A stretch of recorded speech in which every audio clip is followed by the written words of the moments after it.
We'd like to take this time to thank our... Just kidding. We're going to try that again. Actually, Peter, can you start that copy when can you inject the sentence "in a world where" before you start it? In a world where Social Media Point TV is sponsored by Voxel.net, the hybrid scalable hosting experts. Be sure to circle Voxel on Google Plus by going to voxl.co/G+. Internet gold. Sweet. In a world where cloud computing is king, one company, one hosting provider gives you the best service you could ever expect. Check out Voxel.net here on Google Plus. Very good. I like that. So, everyone, welcome.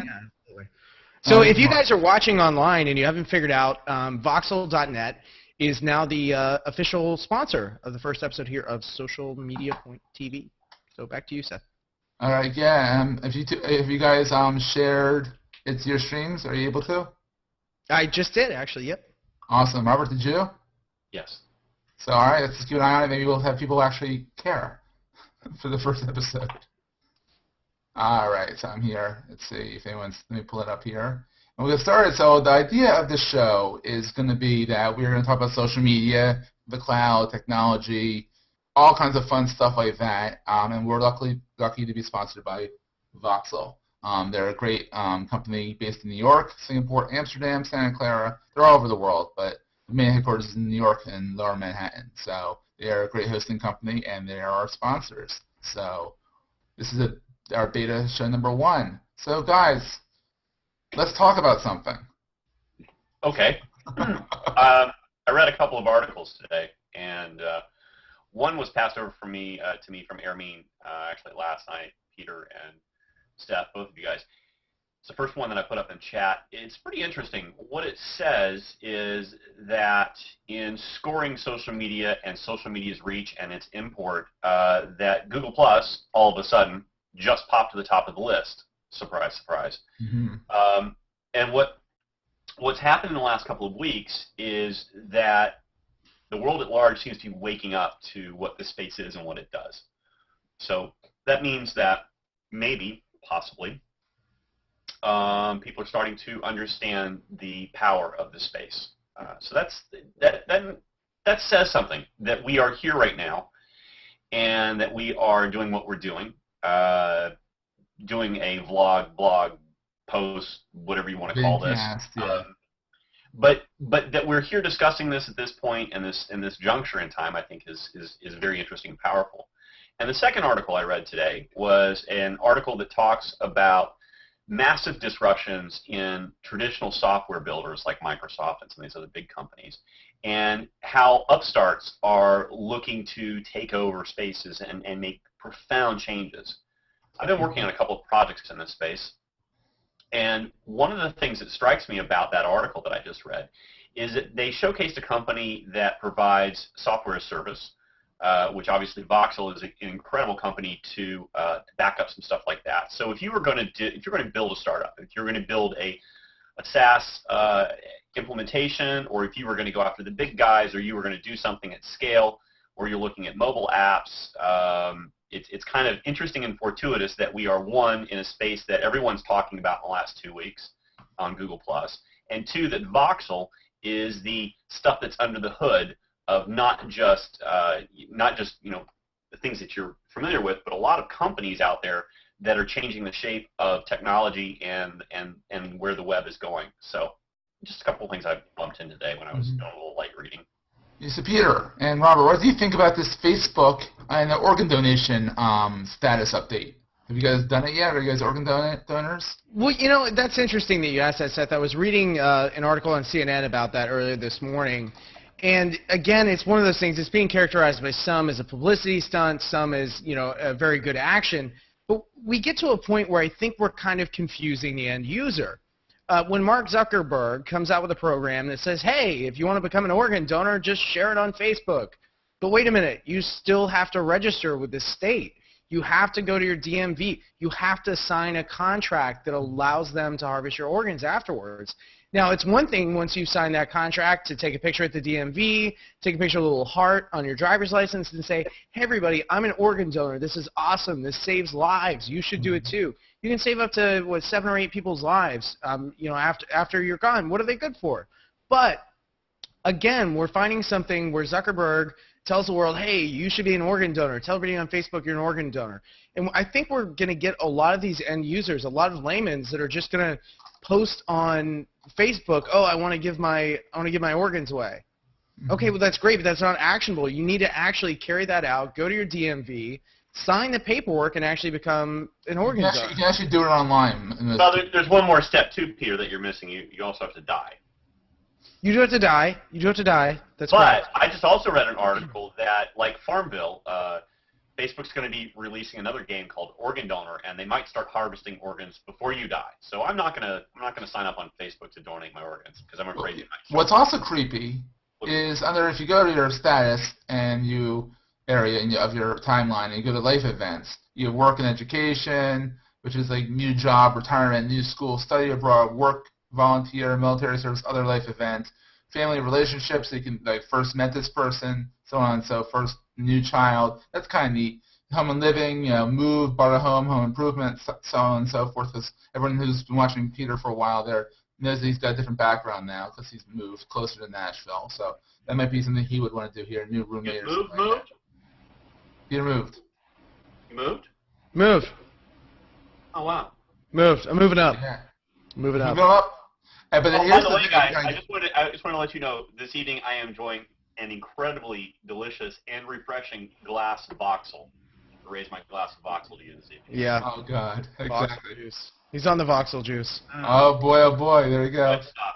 So, Seth, I think what's interesting is that under health and wellness, they have organ donation, overcame an illness, quit a habit, new eating habits, weight loss, glasses, contacts, other, broken bone. I broke my bone on this date and time.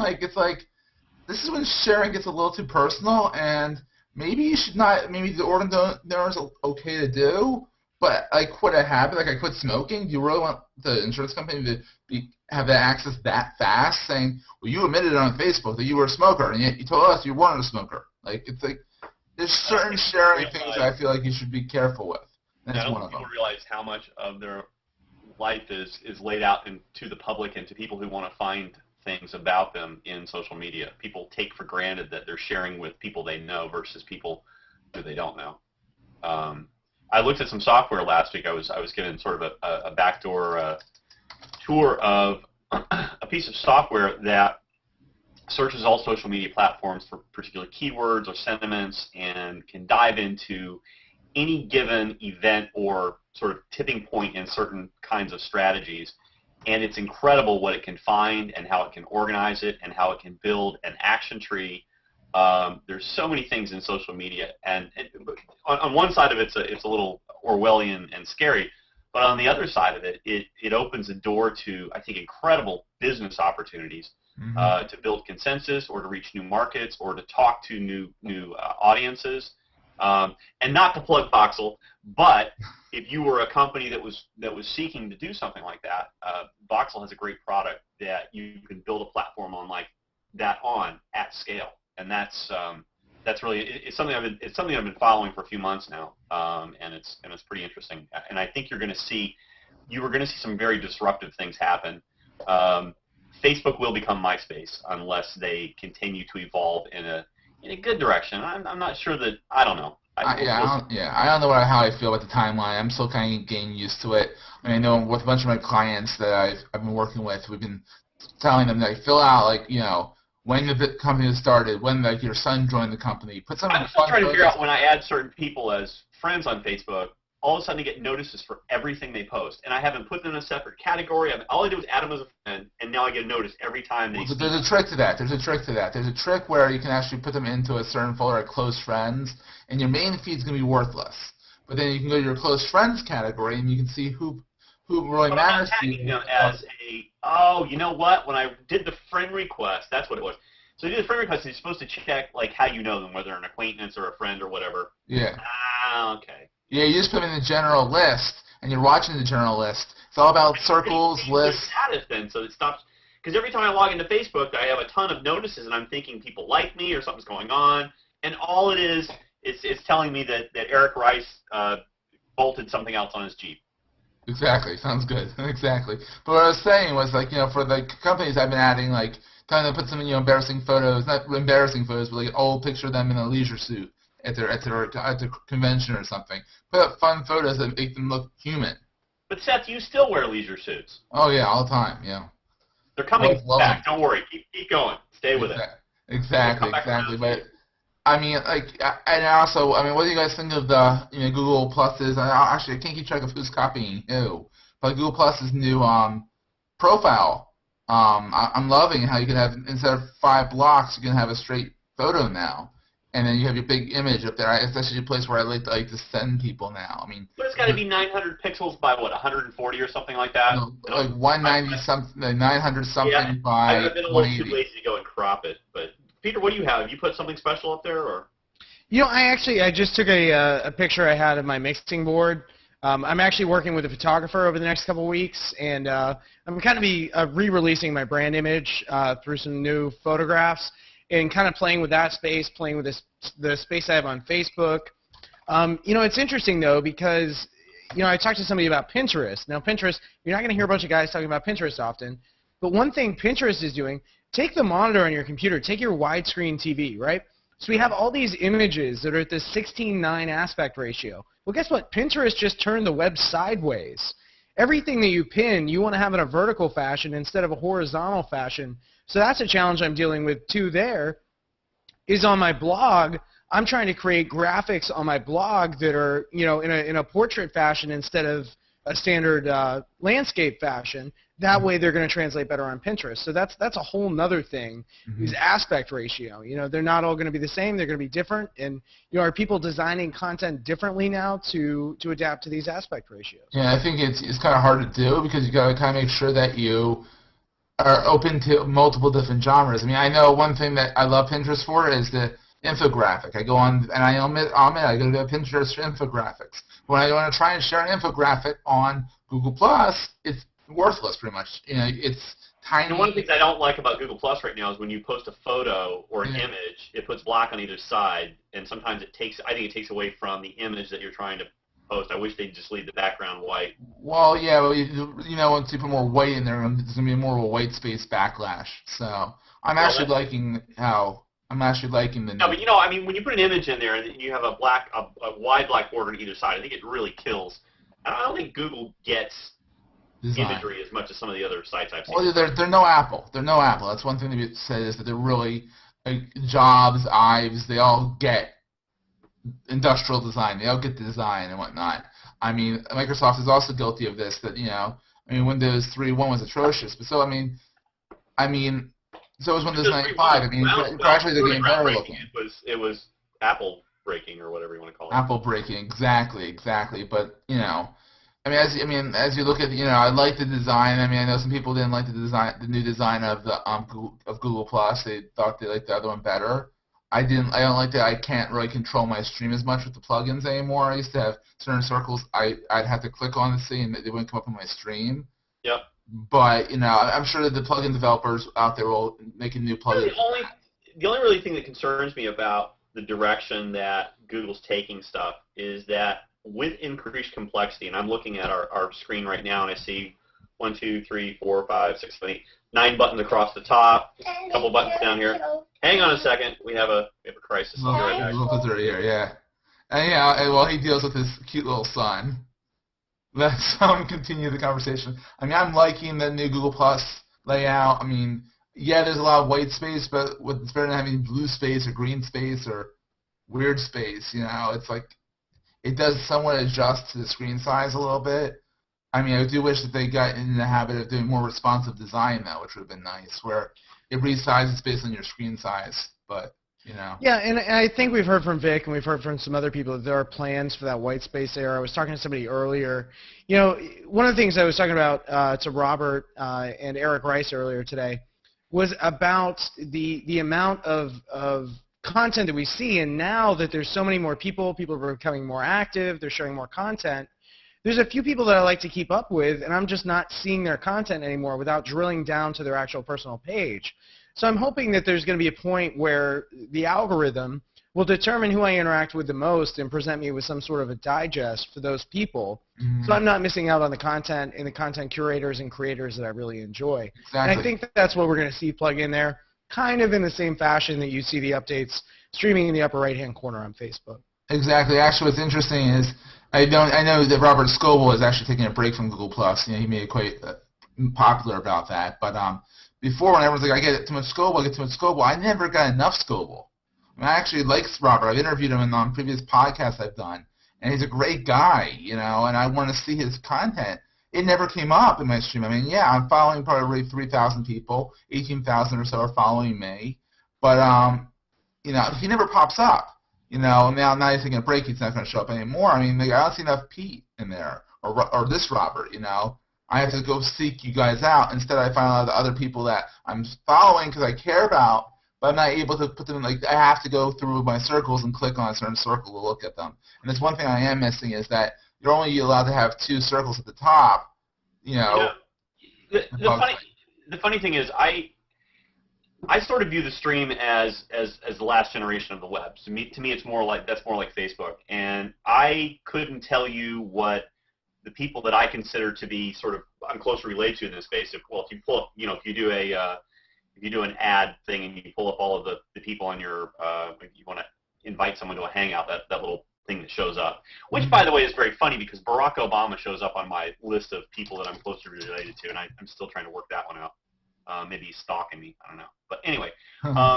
You should have a lot, really. Yeah, I'm seeing him online there, too. So the people that I hang out with, or the people that I converse with the most in this space, like we are right now, I don't really seek out their streams to look and see what they're posting. I don't really interact with them at that level, so I don't very often comment. I sort of use my stream as kind of like I would Reddit. I'll hop on there every once in a while and sort of zip through and see if there's anything interesting. I'm not very active in participation. And I think what's funny about that is that Peter and I, for a long time, were sort of tracking along with each other on follower counts, and I don't know if you want to call it lazy, but I haven't been as active in participating in the community. So I've sort of backed off on that a little bit. I still do hangouts and do business stuff on here, but I use it more as a professional tool as opposed to a social tool. And I think you can see the difference in the participation in follower counts that have changed over that. It's been, in the last 2 months?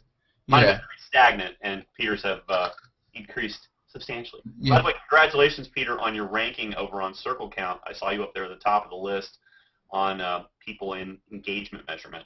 Yeah, well, he definitely engages. One thing Voxel to you and say cheers. Exactly, they're name dropping. One thing that really bugs me, and I did a quick little Voxel social media tip, which we're going to put them out on a regular basis. Once we get Robert in his lower third, we'll have him start doing some little tips here and there, just sharing ideas and rants and whatnot. We'll put them out as like little, what do we call this show? Social media tips. Actually, that's why I have the wrong lower third on right now, actually, come to think of it.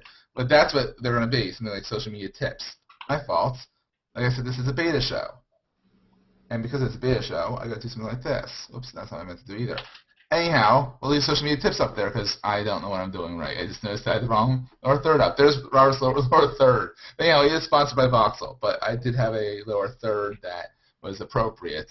Like, good old Peter's right there. But yeah, my main beef that I talked about in the social media tips was that people are, there we go, are often complaining about, it's not, I can't find my friends on here. I can't find my friends. I can't interact with the people I interact with on Facebook. And what I have to say to them is that it's different. It's different. It's not Facebook. And when a lot of people have, Guy Kawasaki, the most said this in his book, what was it? What the Plus? It's a great book. Pick it up on Amazon today. He says that it's not about finding the people you already know. It's finding people who share similar interests, passions. We've all, I've met Peter, and I met Robert on here. We all have similar interests. Now we're doing a podcast together. Let's not crack that nut up in too far, because that's one of my sticky points about this space is that while we seem to find each other somehow, some way, I still feel like there's a lot of somebodies out there somewhere that we're missing connections with because we're unable to Find them. relate ourselves, and we're sort of relying on blind, dumb luck. And the community is still relatively small within the Hangout space, which is sort of my central point of focus in this area. And then there's key connecting people. So there's mavens and connectors in this space, and I think three of us, we probably know most of the connectors. There's probably a few outliers in Android land or some other. I ran into a really interesting group of people yesterday that are a guy that wrote Wiki, like the underlying software for Wikipedia and all that Wiki stuff. Wikimedia, yeah. Wiki, whatever it is. So he started a new group, and they're charging along in doing some really hardcore programmy things along those lines, and I had a very nice conversation with them. But it would be nice to be able to put up a laundry list of things that I'm searching for, topics or events. So I have a lot of interest in various kinds of things in the way the web evolves. And one of those things is in geographic information or document management or human relationship based on statistical analysis. I mean, different kinds of goofy things.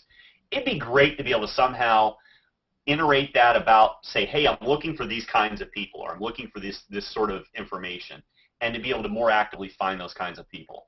And I don't really feel like that's here yet. Peter? Yeah, I agree. It's I think it's going to get there, but I think it's something completely different. I don't think Google Plus is going to die. Google has way too much money to spend, and honestly, that's actually leads perfectly into they're starting to integrate YouTube into Google Plus. Will Wheaton, Wesley Crusher from Star Trek: The Next Generation, Star Trek, right? Not Star Wars, Star Trek, yeah. Had a major rant on his Tumblr blog, where use some expletives, but he pretty much doesn't like that on certain people are getting beta tested on YouTube, where if you're not signed in, you have to sign in to +1 instead of thumbs up or thumbs down. Because what I was listening to over at the Twit Network, the Reports Network, Twit.tv, a shout out to him. They were talking about this today on This Week in Google, about how Google's trying to integrate Google Plus into everything, and some people don't like it, some people like it.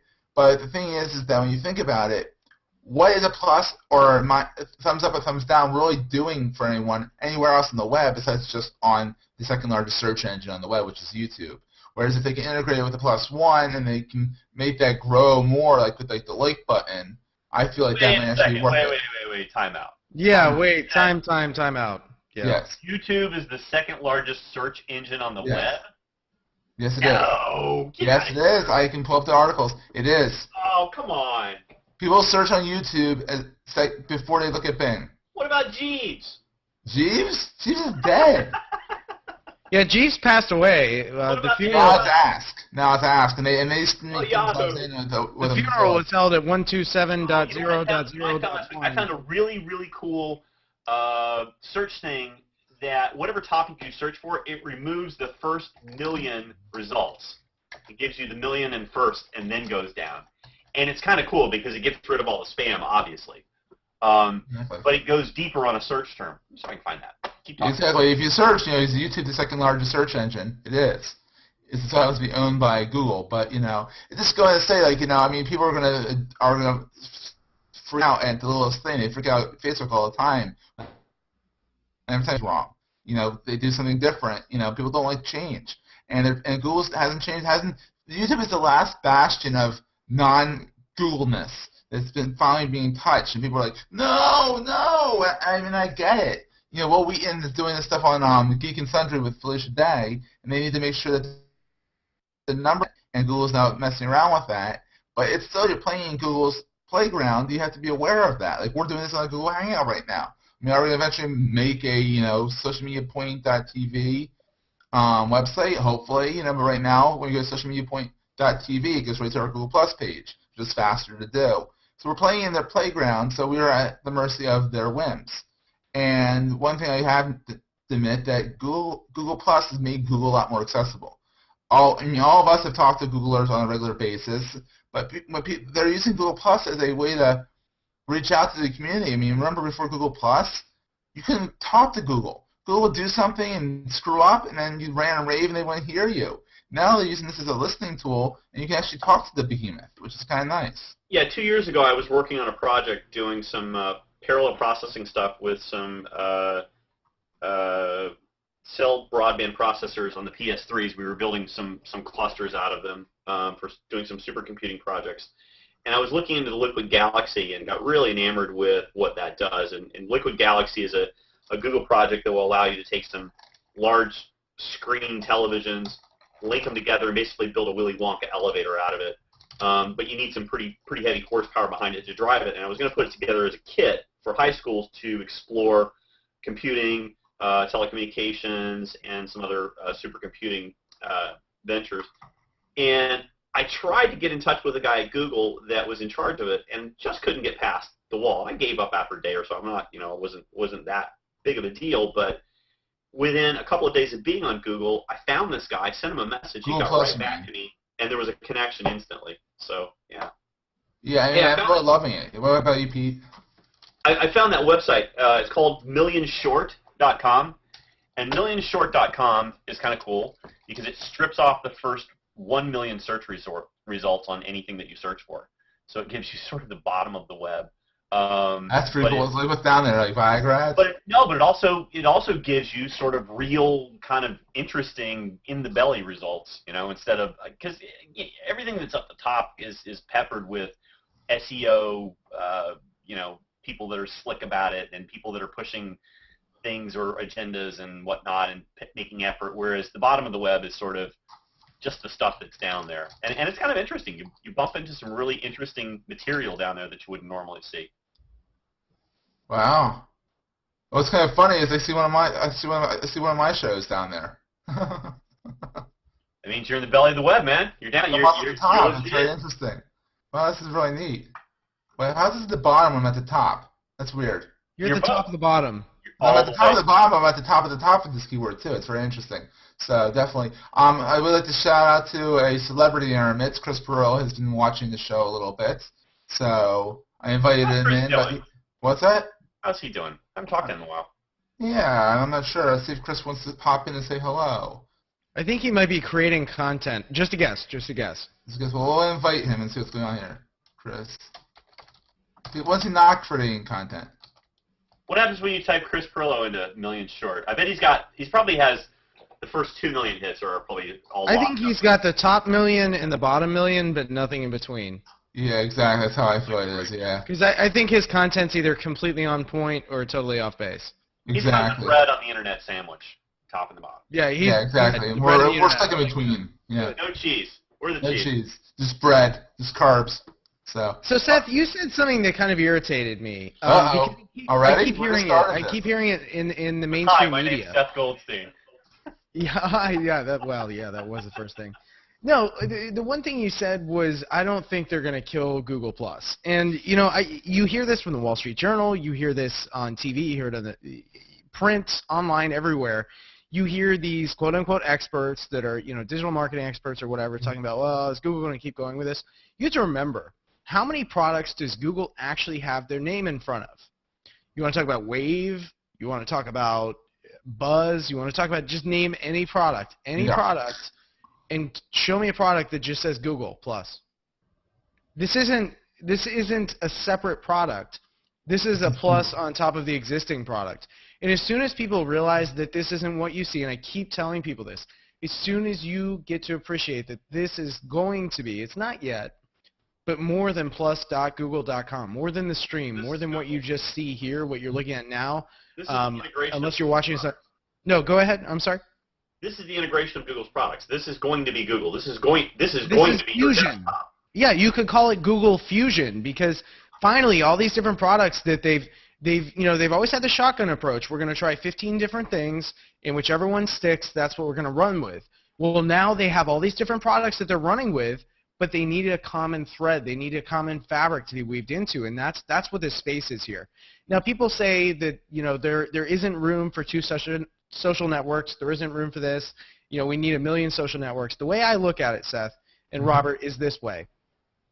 Google Plus as a social network, if you want to look at it that way, is like Hartsfield-Jackson Airport in Atlanta, the busiest airport in the world. People walking by each other in 5 separate terminals. They may never even meet each other if they're always in different terminals. However, it's the busiest place with the most people, so it's the highest percentage of opportunity to create a lasting connection. Now, the danger of that is it's hit and miss. The probability of you seeing the same person 2 or 3 times is a lot lower.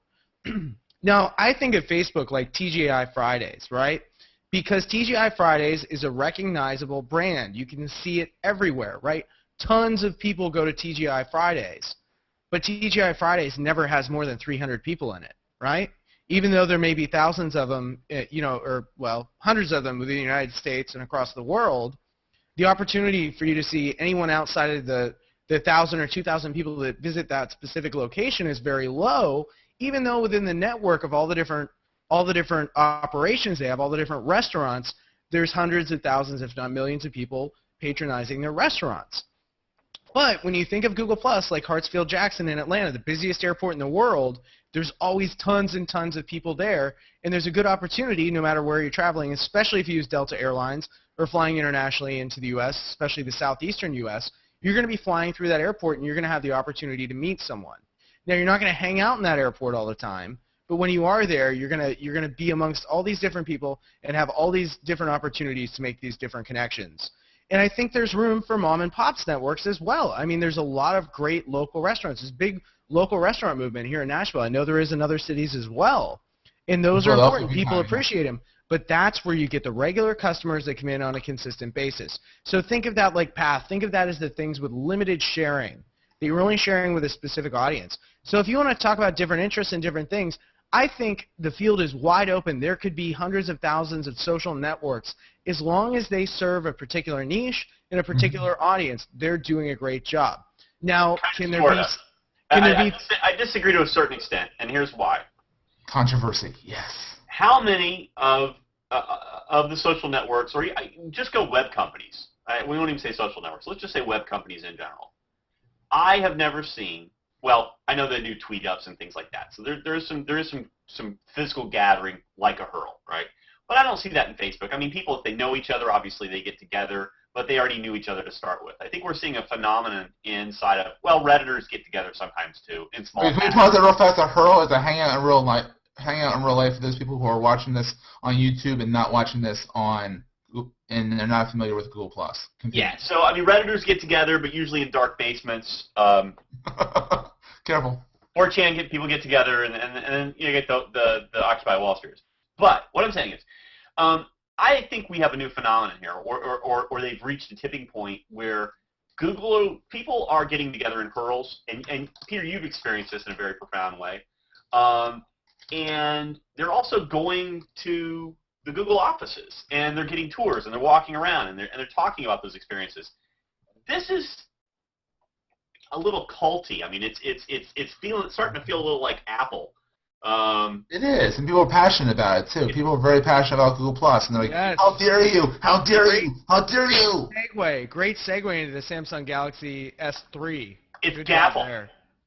Exactly. Good job there. But before we segue, let's give another shout out to Voxel. Pete, want to read the copy?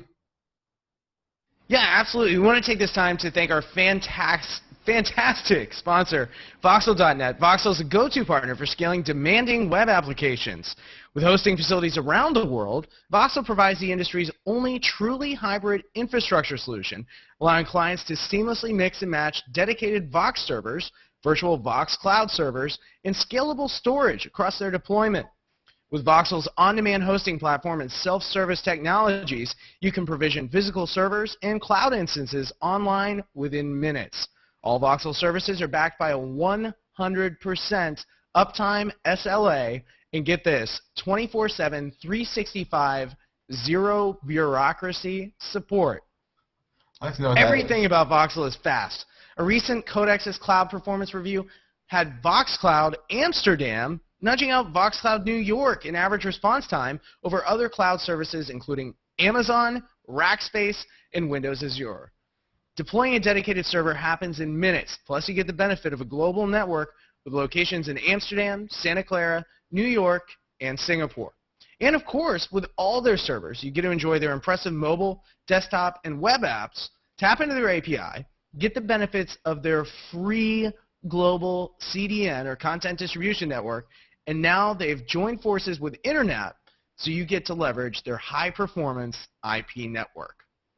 So to celebrate all this goodness, Voxel is offering for a very, very limited time, and you're only going to hear this from us, an amazing discount offer for their dedicated servers and for the true geeks. You're looking at a Sandy Bridge Xeon E3 1230 with 16 gigabytes of RAM and two 1 terabyte disks. We have a special link to access this offer, so to get yourselves there, you'll head to voxl.co/49. It's going to be in the show notes, don't worry, to secure these latest deals. Of course, we encourage you to add Voxel.net to Google+, Facebook, and Twitter at Voxel.net to stay up on the latest news and deals.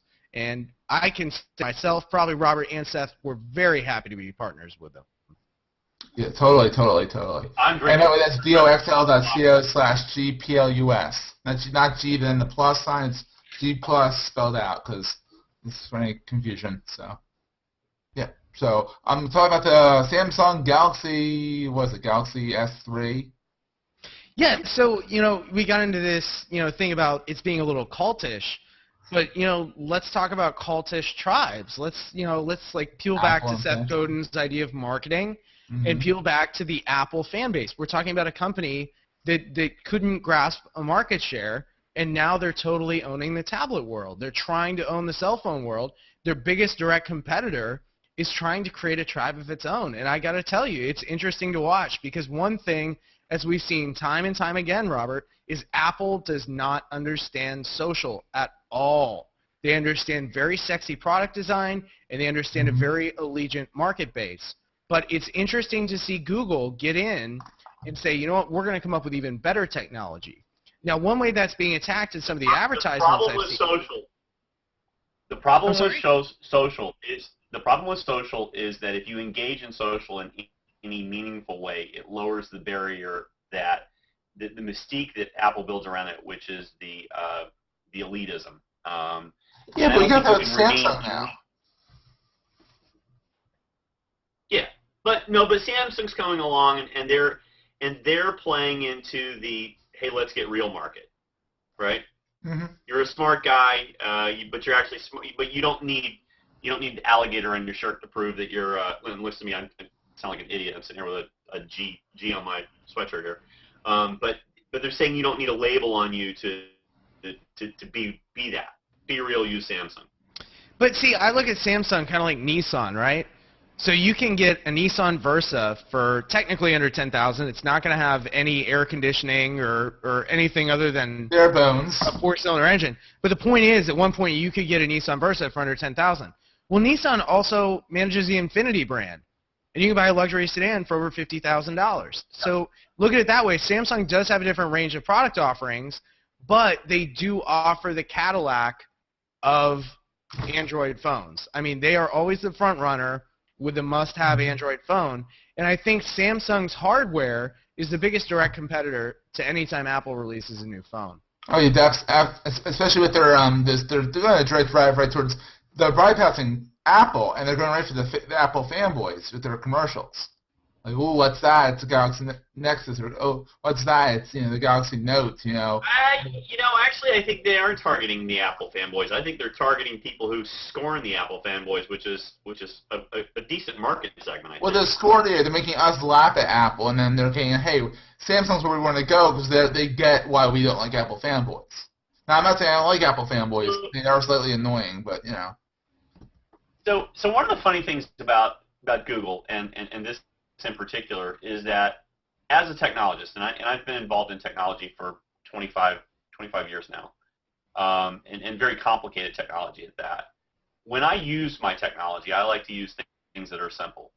One of the things that was most charming about Google, and still is, if you go to google.com, and what's less charming about them now is they put all these little goofy things in there that start moving around the screen. But what was very charming about them is they had a simple idea, and they said, you put a search term in, we'll return a result very quickly, and it's simple and clean. But if you click on anything behind that, you get these infinite lists of projects that Google's delving into. And Google Plus is starting to become sort of like that. There's so many buttons, and I was starting to say this earlier when my kids broke in. The number of choices and buttons that exist in a Hangout are becoming more complicated, which starts to raise the barrier to entry to normal people to get in here and use this stuff. If you need a PhD to operate it, that's not good. And the reason I bring this up is when I think about phones or I think about technology that I use, and I design the network. So I literally design the physical networks that people use in these things. I use engineering phones. I can dig in and do all kinds of very coolio things. But when I use the technology, I don't want complicated. And my technology and the things that I use to communicate or the things that I use as devices, least common denominator, simple is best. And one of the things that Apple gets is they get UI, UX, they get user design, they get simplicity. They always have. All these other companies tend to stack features and make things complicated, and if they're not intuitive, you can put a bigger screen on it, but if it's a pain in the butt to use, I'm not going there. Exactly. So, it's going to be, there's a little bit of each. You can be really simple and to the point where sometimes the Apple products I think are really confusing. I think some points they get so intuitive that if you're like me, I think too much. Therefore, I'm going to overthink an Apple product. I think they've released a pretty dumb product too. They've got some products that are just I don't even get them. Well, here's one word about them not getting social. Ping. Where'd that go? Nowhere. I think is it even still in iTunes? Ping. No. Yes, Apple doesn't get social media, but doesn't need to. They're the Rolls Royce of technology. Everyone's like, ooh. I'll be the first one to admit I'm not the biggest fan of Apple, and because of their fanboys and their elitism and all that stuff, and the price. The price is kind of I can get more of a PC, and that's one of the posts I did earlier this year that went viral. What I can get for a PC was versus what I can get for a comparable Mac. The price is astronomically different. But the thing is that post was kind of your coming out party on Google Plus. That went viral. So I still get updates on that. Like a week or something. That thing still is going right now. You rode that one from Philly to New Jersey. Yeah, that thing went viral. That thing I think I went to 3,000 views on that thing. It's insane. But I'll put a link to that post in the show notes. But it pretty much showed top of line PC for like $1,400, the comparable Mac for like $3,000. Which would you choose? And the thing is, and there's a whole huge debate. Mac lovers, PC lovers. I don't know if they really exist, but PC people that like use PCs and don't like Macs. But the thing is, what I'm saying is that I'll be the first one to admit a MacBook Pro is probably one of the sexiest pieces of equipment I've ever seen. You look at a MacBook Air, it's like, wow. I want one, but I won't get one because the whole idea of it being overpriced, or maybe actually accurately priced, not subsidized like the other ones are. But I feel like there's there's a stigma of the Apple fanboy saying like, I'm elitist because I use a Mac. I do. I go through a PC every 2 years. And maybe if I was on a Mac, I wouldn't go through a PC. Everything Apple produces comes at a premium price. I don't think they have anything that's value priced. Peter, can you think of anything value priced? They have the box, the Mac Mini, 800. So let's talk about value. Let's go back to the cell phones. Go back to cell phones for a second. Back to cell phones. All right, cell phones are interesting, right? So when you go into a cell phone contract, they're usually for 2 years. Do you know why they're for 2 years? Because when you purchase a new cell phone or a new contract, you're buying into a concession, okay? So if you ever look at what the actual retail value of a cell phone is, that's a marketable figure. They would make money if they sold it at the retail price. That would recover the cost. If you remember when Xbox first came out, it was very well known that the equipment was actually selling under the cost in the hopes that you would buy enough games where the licensing cost of those games would make up for their loss in hardware. So the console itself was a loss leader. So when you sign up for a cell phone plan and you start a new contract, you're getting that phone at a very deep discount because what's happening, a portion of your cell phone bill is paying for the concession on the phone. The phone company is using the money you're paying every month to pay back the manufacturer for the phone, right? So that works very well for cell phones, and that's how every 2 years people are able to afford a new cell phone because they're effectively paying it off in credit with interest to the manufacturer. They pay the people who assemble those phones something like 50 cents a day. I'm pretty sure. Yeah, but still the market price. But still the market price is like for our Samsung Galaxy Nexus right now. If you have the GSM one unlocked on the Google Play Store, it's like $3-something. Even that's being subsidized by Google in some way. It's like $700 for one of these things. Now the thing is, in Europe, and a lot of our European viewers, a lot of our European viewers will also say that look, they don't get subsidized phones. They buy a phone at full price. therefore they have lower price plans. They have better choices. They have more competition over there because you're not tied into the network. Because you can switch between SIM cards as much as you want. Correct me if I'm wrong, guys. What do you guys pay a month? What do you guys pay a month for your service? With everything, probably 110, 120. But I've also been grandfathered into a lot of things. What kind of phone do you use? I use a Samsung Galaxy Next. I probably use like 4 gigs a month. I'm a power user in this thing. I use it for everything. I'm probably Verizon's worst nightmare. But I have unlimited because they grandfathered me in. What about you, Peter? Yeah, I'm on Sprint's network, so I pay $110 a month, and I have unlimited everything except for the daytime mobile to landline minutes that I never use anyway. So, what phone do you rock? I'm actually on the original Samsung Epic 4G. Oh, I have the extended battery on it, which is a godsend. I actually get through the whole day without intraday charging. Yeah, I have batteries galore because the Galaxy Nexus battery. One thing I don't like about this phone is it sucks. But other than that, the phone's great. Robert, what do you rock? iPhone 3G, $30 a month on T-Mobile. There you go. But with T-Mobile, how do you get on T-Mobile? I thought they can't afford the iPhone. Ding, ding, ding. Oh, a little fun. Little tickle. Little tickle. I got you. Here's the thing also.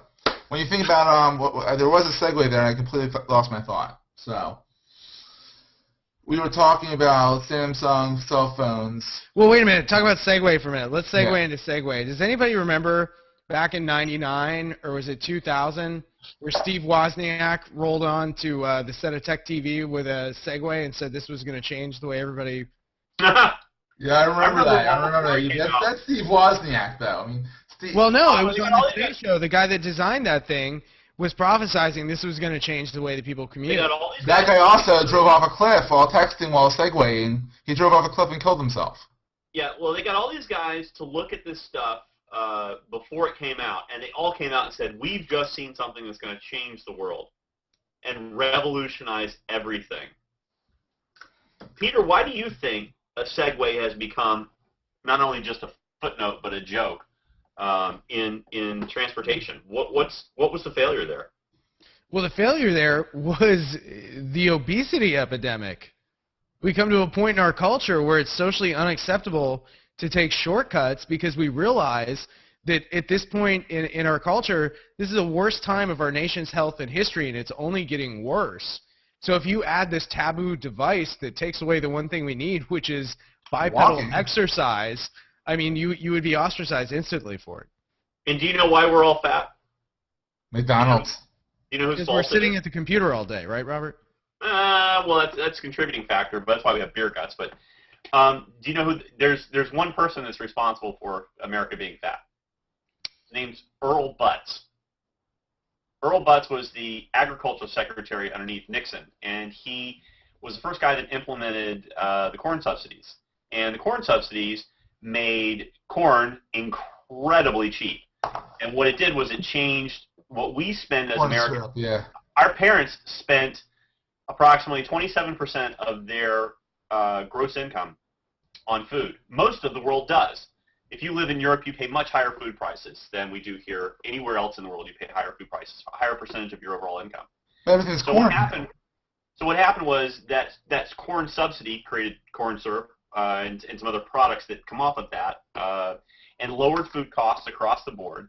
And what that, in effect, did was it gave our economy a bump that loosened up 12 to 15% of our gross intake in our family incomes. But also our belts. And that money, besides us getting fat, but that money, that loose money, created the revolution in free spending money, or discretionary income, that became cable, network television, and luxury items like cell phones. So the reason that we can spend $120 a month on cell phones, and the reason that that's become part of something that was tangible within our culture, is because of a guy named Earl Butz, which is the same reason that we're all fat. Thank you, Earl Butz. And isn't that kind of ironic? His last name is Butz.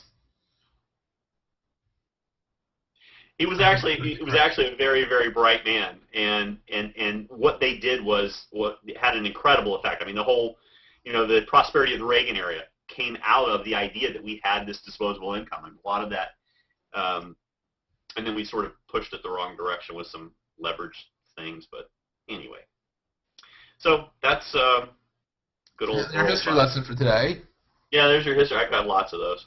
Yeah, we'll hire more of them in the next beta episode, beta number 2. But you know what? I'd like to talk about maybe next time is I'd really like to talk about some of the things that you can build with the Voxel platform, and in particular, I'd like to talk about some of the new things that are coming along in innovation.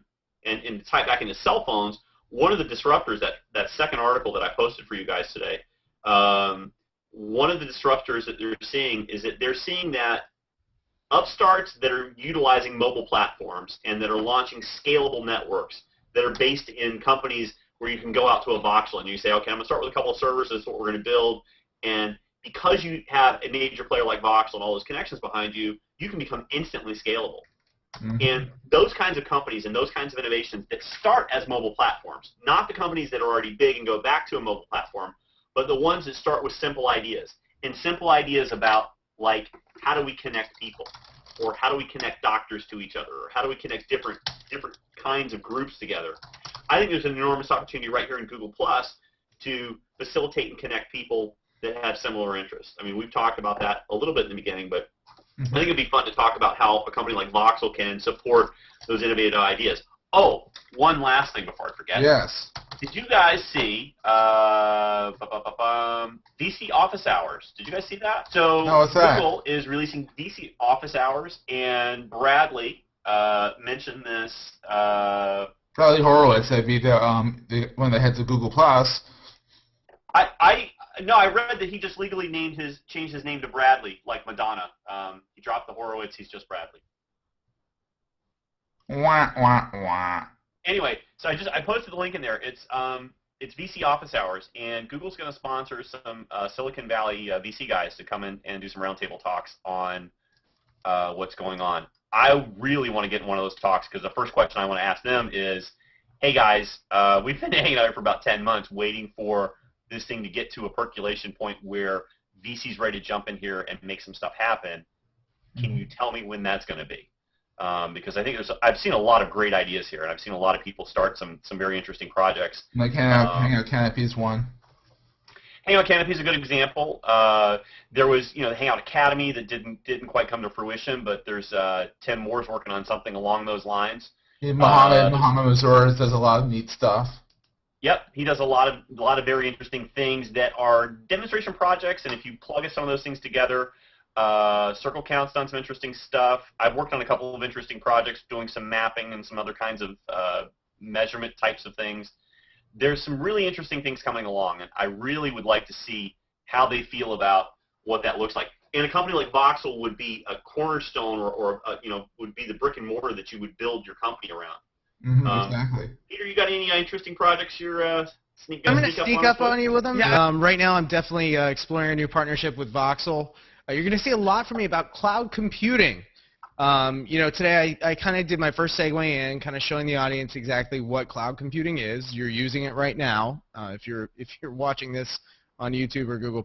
But there's going to be a lot of interesting content about cloud computing. And then on the side, now that I'm closer to the city here in Nashville, be interviewing a lot of artists and showing you how musicians and some well-known musicians are using technology in their music. So stay tuned. Stay tuned. Definitely. To Nashville are you now? 4 blocks from the Capitol. 20 minutes. Yeah. Wow. 4 blocks takes you 20 minutes? No. I was out actually right by Andrew Jackson's old home, the Hermitage, and moved out of the suburb, and just moved just down the street from the Capitol building. So on that note, thank you again for tuning into our beta show number 1. I'd like to thank my wonderful esteemed co-hosts, Robert Anderson and Peter G. McDermott. It's Peter G. McDermott. Don't forget about the G, because you will find other people if you don't put the G in. So that's his brand. Also check out Voxel, voxel.co/GPLUS. Circle them on Google+. Also, don't forget to go to voxel.co/49 to see their latest deals. They are good till, I think, May 11th, my birthday. So be sure to check them out, and we'll hopefully bring you this show once a week. And I'm sure that the other 2 rascals over here will be putting out some interesting content, Voxel branded as well, in the near future as well. So check out for that as well.